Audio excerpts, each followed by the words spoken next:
आज़ादी के 74 साल के बाद भी हम इस आधुनिक युग में खड़े हैं आज, और आज भी हमारे भारतवर्ष के एक शहर में देखने को मिलता है कि एक छोटी सी मासूम सी बच्ची, एक नाबालिग बच्ची भीड़ के सामने गुहार लगा रही है कि प्लीज़ मेरे पिता को छोड़ दो। पर भीड़ उसके पिता को अत्यंत दुराचारी से उसके पिता को पीटते चली जा रही है, और वो बच्ची लगातार उस भीड़ से गुहार लगा रही है कि कृपया मेरे पिता को छोड़ दीजिए, प्लीज़ मेरे पिता को छोड़ दीजिए। पर भीड़ उसकी एक भी नहीं सुनती। नमस्कार दोस्तों, एक बार फिर से स्वागत है आप सभी का ट्रायंगल टाइम में। यहाँ देखने को आपको मिलती है हर तरह की वीडियो। मैं हूँ क्रोधी। आइए आज के वीडियो की शुरुआत करते हैं। जी हाँ, हम बात कर रहे हैं अफसार की, जिन्हें कानपुर में एक निश्चित बजरंग दल के समुदाय ने बेरहमी से पीटा, उनकी लिंचिंग की, उनके साथ लिंचिंग हुआ। हम बात कर रहे हैं अफसार की, जिनकी इसमें कोई गलती नहीं थी। उनकी गलती केवल और केवल मात्र इतनी है कि वो उस महिला के पति के छोटे भाई हैं, जिनका उनके एक हिंदू पड़ोसी से झगड़ा है, कुरैसा और रानी के बीच। झगड़ा क्या होता है? झगड़ा है उनके बीच, एक रात कुरैसा का बच्चा ई रिक्शा से अपने घर आता है और ई रिक्शा का जो पहिया है वो रानी के दरवाजे से लड़ जाता है, और वहीं पर उन दोनों महिला के बीच में काफ़ी झगड़ा होता है। उनके बीच हुई कहासुनी और लड़ाई के बाद 12 जुलाई को कुरैसा रानी के ऊपर और उसके पति के ऊपर आरोप लगाती हैं मारपीट के लिए, और एफआईआर दर्ज करवाती हैं पुलिस स्टेशन में।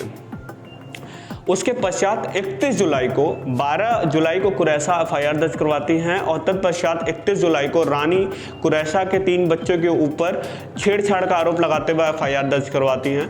रानी इसके बाद भी आरोप लगाती हैं कुरैसा और उसके परिवार के ऊपर कि उन्होंने रानी के परिवार के ऊपर दबाव डाला है कि 20,000 रुपये लें और अपना धर्म परिवर्तन करके कुरैसा के धर्म में शामिल हो जाएं।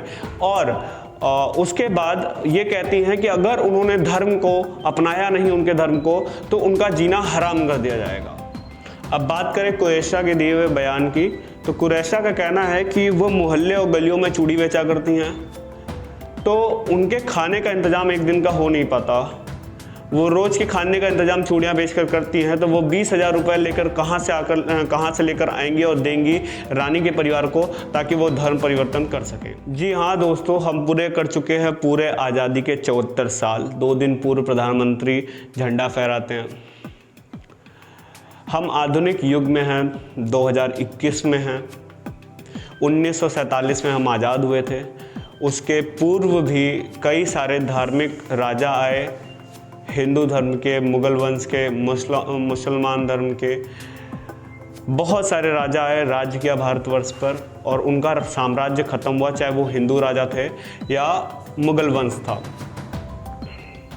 1947 के बाद नियम ये लागू हुआ कि हमारा एक संविधान होगा, उसमें एक पुलिस होगी जो सारे गलत कार्यों का निर्णय करेगी। जजमेंट होगा हमारे पास, जो सारे गलत कार्यों का निर्णय होगा, सज़ा कारागार में दी जाएगी, जेल में दिया जाएगा।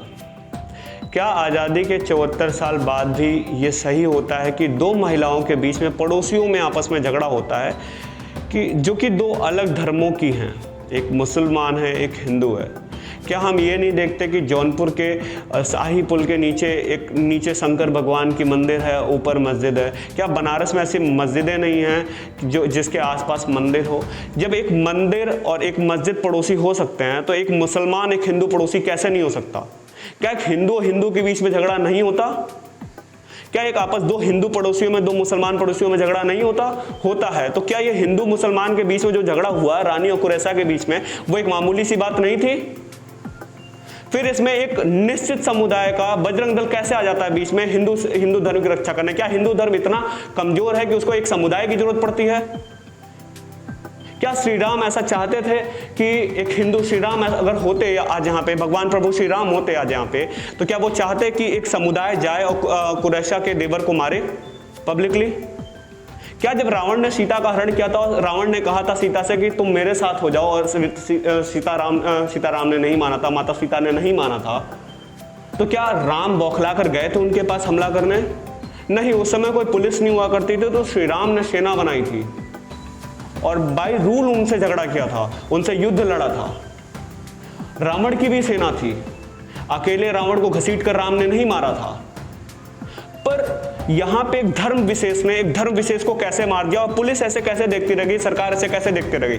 एक पुलिस जो दमनकारी हो जाती है किसान आंदोलन के लिए, वही पूरी एक धर्म समुदाय एक धर्म विशेष को मार डालता है, एक धर्म विशेष के अकेले बंदे को मारता है और बेरहमी से मारता है, और वहां पे पुलिस देखती रह जाती है।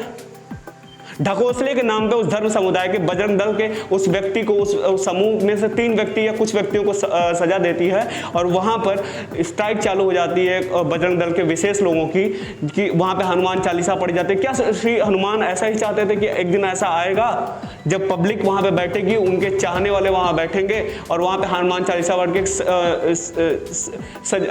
सजागारियों को, जो सजा के योग्य हैं, उनको छुड़ाएगी वहां से। अब कहाँ है पुलिस जो जामिया के स्टूडेंट्स को आतंकवादी साबित कर देती है और जेएनयू के स्टूडेंट को आतंकवादी साबित कर देती है? अब कहाँ गई वो पुलिस? माफ करिएगा, थोड़ा ज्यादा गुस्सा आ गया। पर आज आजादी के 74 साल बाद हम एक आधुनिक युग में हैं, जहां धर्म जाति से बढ़कर के हम आगे सोचते हैं। हमें धर्म में फंसे नहीं रहना है।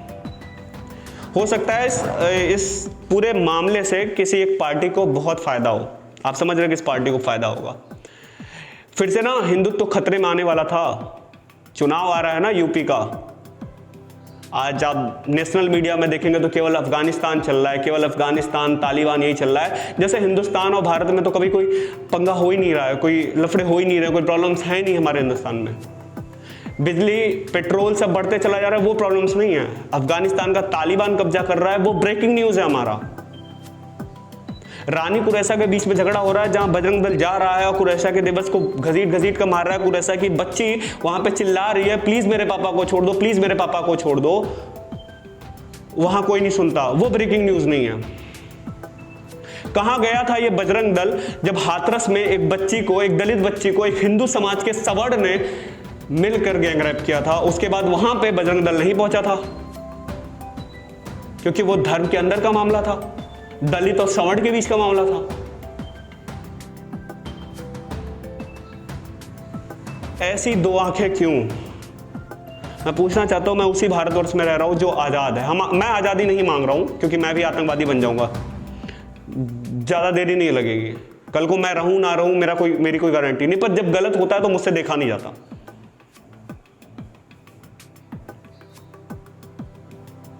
आरएसएस के चीफ मोहन भागवत ही कहते हैं, जो धर्म विशेष को रिप्रेजेंट करते हैं।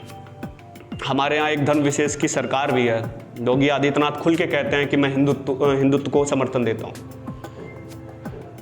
मुस्लिम को रहने की आज़ादी तो है, पर खुलकर नहीं। बस पता नहीं, वो जाने, उनकी परिभाषा वही समझे। हमारे समझ में तो नहीं आती। मोहन भागवत खुलकर कहते हैं कि हिंदुत्व की रक्षा करना सही है, पर मॉब लिंचिंग गलत है। अब कहां गए मोहन भागवत? क्यों नहीं आया समर्थन कुरैशा के परिवार के साथ मोहन भागवत का? एक्चुअली पता है क्या है, मोहन भागवत ना कभी आपको सड़कों पर नहीं दिखेंगे धरना देते हुए। एक धर्म विशेष की सरकार के चीफ कभी सड़कों पर नहीं दिखेंगे धरना देते हुए। क्यों? क्योंकि उस समय ही वे सरकार में हैं और उनको लग्जरी लाइफ चाहिए। पता है पिस्ता कौन है? हम और आप आम नागरिक पिसते हैं। हम जाते हैं कुत्तों की तरह, वहां पे भिड़ते हैं, चिल्लाते हैं, नारे लगाते हैं, उसके बाद डंडा भी हम ही खाते हैं, सजा भी हमें होती है, फांसी भी हमें होती है, झेलते भी हम हैं धर्म विशेष के लोग। लेकिन इनको कोई फर्क नहीं पड़ता। इनको है आग लगाना। इनको आग लगाना है, क्योंकि जब तक आपके मेरे बीच में झगड़ा नहीं होगा ना, आपके और धर्म विशेष के बीच में झगड़ा नहीं होगा ना, तब तक आप वोट नहीं दोगे धर्म के नाम पे। तो याद रखिएगा, 2021 यूपी का चुनाव आ रहा है। वोट धर्म जाति विशेष के नाम पे नहीं देनी है। हाथरस याद रखना है, जामिया याद रखना है, जेएनयू याद रखना है, हमें विकास याद रखना है। विकास, वो जो बच्चा आज तक बड़ा नहीं हुआ, उसे याद रखना है। धन्यवाद। मिलता हूं अगले वीडियो में। अगर आपको वीडियो पसंद आया होगा तो लाइक, शेयर, सब्सक्राइब करिएगा, बेल आइकन दबाइएगा और प्लीज ज्यादा से ज्यादा शेयर करिएगा। धन्यवाद।